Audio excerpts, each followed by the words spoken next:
दान का पाप कबीरदास जी के जीवन का एक प्रसंग है।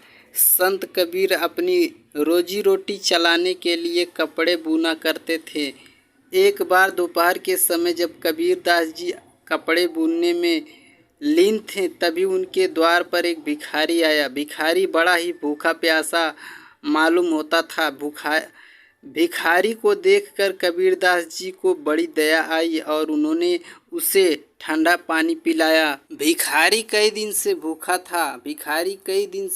था, इसलिए उसने कबीर जी से कुछ खाने को मांगा। उस समय कबीरदास जी के पास खाने की कोई सामग्री नहीं थी। कुछ सोचकर कबीरदास जी ने कहा कि मित्र, मेरे पास तुमको खिलाने को भोजन तो नहीं है, तुम मेरा ये ऊन का गोला ले जाओ और इसे बेचकर अपने लिए भोजन का इंतजाम कर लेना। भिखारी ऊन का गोला लेकर चला गया। रास्ते में उसे एक तालाब दिखा। भिखारी ने ऊन का गोला निकालकर उसका एक जाल बनाया और तालाब से मछली पकड़ने की कोशिश करने लगा। संयोग से उसे उस तालाब में काफ़ी सारी मछलियाँ थी। अंततः उसके जाल में कई मछलियाँ फंस गईं।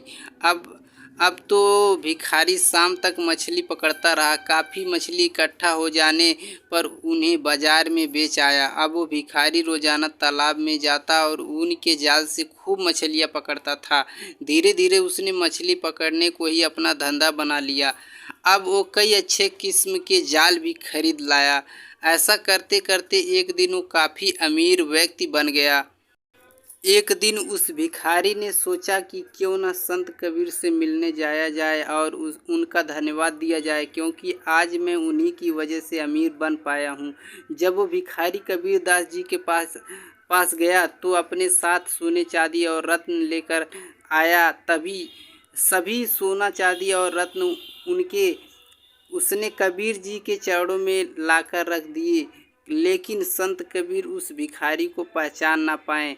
तब उस भिखारी ने सारी पुरानी बात याद दिलाई कि आपके ऊन के गोले की वजह से मैं आज इतना अमीर हो पाया हूँ। उसकी पूरी बात सुनकर संत कबीर बड़े दुखी हुए और बोले कि तुमने इतनी सारी मछलियों से उनका जीवन छीनकर पाप किया है, और क्योंकि ये सब मेरे कारण हुआ है, इसलिए तुम्हारे आधे पाप का भागीदार मैं भी बन गया हूँ।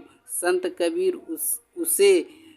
कबीर से उस भिखारी द्वारा दिया गया सोना और चांदी और रत्न को वापस लौटा दिया और उस भिखारी को भी पूरे कर्म करके पश्चाताप करने का आदेश दिया। मित्रों, हमें असहाय लोगों की मदद करनी चाहिए।